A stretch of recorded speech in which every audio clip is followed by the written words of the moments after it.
റോമായിലെ ഒരു ക്ലാരസഭയിൽ ദൈവത്തെ സ്നേഹിച്ച് വിശുദ്ധയായി ജീവിച്ച് മരിച്ച സിസ്റ്റർ മഗ്ദലന ഈശോയുടെ രഹസ്യസഹനങ്ങൾ അറിയുന്നതിനായി അതിയായി ആഗ്രഹിച്ച് തീക്ഷ്ണമായി പ്രാർത്ഥിച്ചിരുന്നു.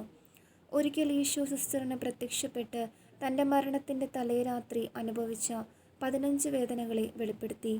ഈശോ സിസ്റ്ററിനോട് പറഞ്ഞു, അന്ന് ഭൂമിയിൽ ജീവിച്ചിരുന്ന മനുഷ്യരിൽ ഏറ്റവും ഹീനനായ യൂതന്മാർ എന്നെ കരുതി. 1730 മുതൽ 1740 വരെ മാർപ്പാപ്പയായിരുന്ന ക്ലെമന്റ് 12-ാമൻ പാപ്പ ഇതിലെ പ്രാർത്ഥനയെ അംഗീകരിക്കുകയും പ്രോത്സാഹിപ്പിക്കുകയും ചെയ്തു. ഈശോയുടെ അറിയപ്പെടാത്ത 15 രഹസ്യസഹനങ്ങൾ.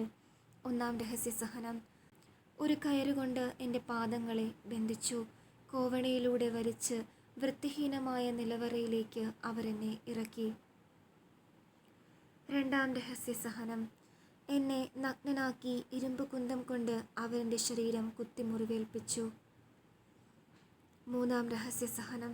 എൻ്റെ ശരീരം അവർ കയറുകൊണ്ട് കെട്ടി തറയിലൂടെ അങ്ങോട്ടും ഇങ്ങോട്ടും വലിച്ചിഴച്ചു. 4-ാം രഹസ്യസഹനം. തനിയെ ഊർന്ന് നിലത്ത് വീഴത്തക്ക വിധത്തിൽ ഒരു തടിക്കഷ്ണത്തോട് അവരെന്നെ ബന്ധിച്ച് തൂക്കിയിട്ടു. അങ്ങനെ വീണപ്പോൾ ഉണ്ടായ വേദനയാൽ ഞാൻ കരഞ്ഞത് രക്തത്തുള്ളികളായിരുന്നു. 5-ാം രഹസ്യസഹനം.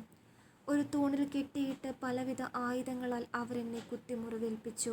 കല്ലുകൾ കൊണ്ടെന്നെ എറിഞ്ഞു, തീക്കനലുകൾ കൊണ്ടും പന്തം കൊണ്ടും എന്നെ പൊള്ളലേൽപ്പിച്ചു. 6-ാം രഹസ്യസഹനം. കുന്തം കൊണ്ടും തോലുരിയുന്ന ഉളി കൊണ്ടും അവരെന്നെ കുത്തി, തൊലിയും മാംസവും രക്തധമനികളും ചീന്തിക്കീറി. 7-ാം രഹസ്യസഹനം. ഒരു തൂണിൽ കെട്ടിയിട്ട് ചുട്ടുപഴുത്ത ലോഹത്തകിടിന്മേൽ അവരെന്നെ നഗ്നപാതനായി നിർത്തി.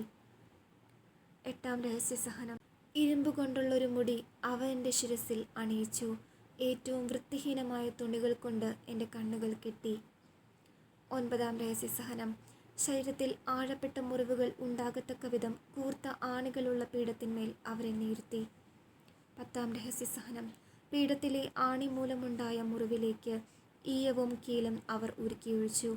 അതിനുശേഷം പീഠത്തിൽ നിന്നും എന്നെ തട്ടി താഴെയിട്ടു. 11-ാം രഹസ്യസഹനം.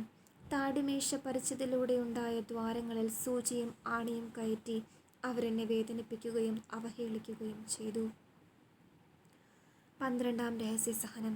കുരിശിലേക്ക് തള്ളിയിട്ട് ഒരു കയറുകൊണ്ട് കുരിശുമായി വിരിഞ്ഞു കെട്ടിയത് മൂലം ശ്വാസമെടുക്കുന്നതിന് എനിക്ക് സാധിക്കുമായിരുന്നില്ല.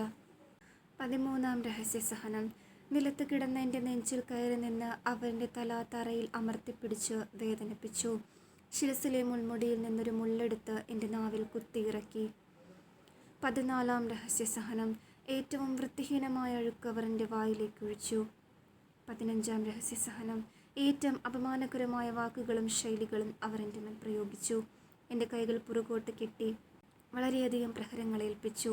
ജയിലിൽ നിന്ന് എന്നെ പല ആവർത്തി പുറത്തു കൊണ്ടുവരികയും പ്രഹരിക്കുകയും ചെയ്തു. നമ്മുടെ ജീവിതത്തിൽ നാം കാണുന്ന വേദനകളും കഷ്ടപ്പാടുകളും പലപ്പോഴും നമ്മെ തളർത്താറുണ്ട്. പക്ഷേ ഇന്ന് നാം ഓർക്കേണ്ടത് നമ്മുടെ രക്ഷകനായ ഈശോയുടെ രഹസ്യസഹനങ്ങളാണ്. ലോകം കാണാത്ത വേദനകൾ, മനസ്സിലൊളിപ്പിച്ച വേദനകൾ, സ്നേഹത്തിനായി സഹിച്ച നിശബ്ദ ത്യാഗങ്ങൾ. ഗെത്സമനയിലെ തോട്ടത്തിൽ ആരും മനസ്സിലാകാത്ത ആ ആഴത്തിലുള്ള വ്യതയിൽ ഈശോ പിതാവിനോട് പ്രാർത്ഥിച്ചു, എൻ്റെ ഇഷ്ടമല്ല പിതാവേ, നിൻ്റെ ഇഷ്ടം നിറവേറട്ടെ. നമ്മുടെ ജീവിതത്തിലും ചില വേദനകൾ നമ്മൾ മാത്രം അറിയുന്നതാണ്. പക്ഷെ അവയിൽ നാം ഒറ്റയ്ക്കല്ല. ഈശോ നമ്മോടൊപ്പം നടക്കുന്നു. നമ്മുടെ കണ്ണുനീർ അവൻ കാണുന്നു. നമ്മുടെ ഹൃദയവേദന അവൻ അറിയുന്നു. ഈ നിമിഷം നമുക്ക് അവനോടടുത്ത് ചേരാം. നമ്മുടെ ദുഃഖങ്ങൾ, ഭയങ്ങൾ, ആശങ്കകൾ എല്ലാം അവൻ്റെ പാദങ്ങളിൽ സമർപ്പിക്കാം. കാരണം അവൻ്റെ സഹനം നമ്മുടെ രക്ഷയാണ്. അവൻ്റെ മൗനം നമ്മുടെ ശക്തിയാണ്. അവൻ്റെ സ്നേഹം നമ്മുടെ പ്രത്യാശയാണ്. ഇന്ന് നമുക്ക് ഒരുമിച്ച് പ്രാർത്ഥിക്കാം. ഈശോ, നിൻ്റെ രഹസ്യസഹനങ്ങൾ ധ്യാനിക്കാൻ എനിക്ക് കൃപ തരണമേ. എൻ്റെ വേദനകളിലും നിന്നെ കാണാൻ എന്നെ സഹായിക്കണമേ. ആമേൻ.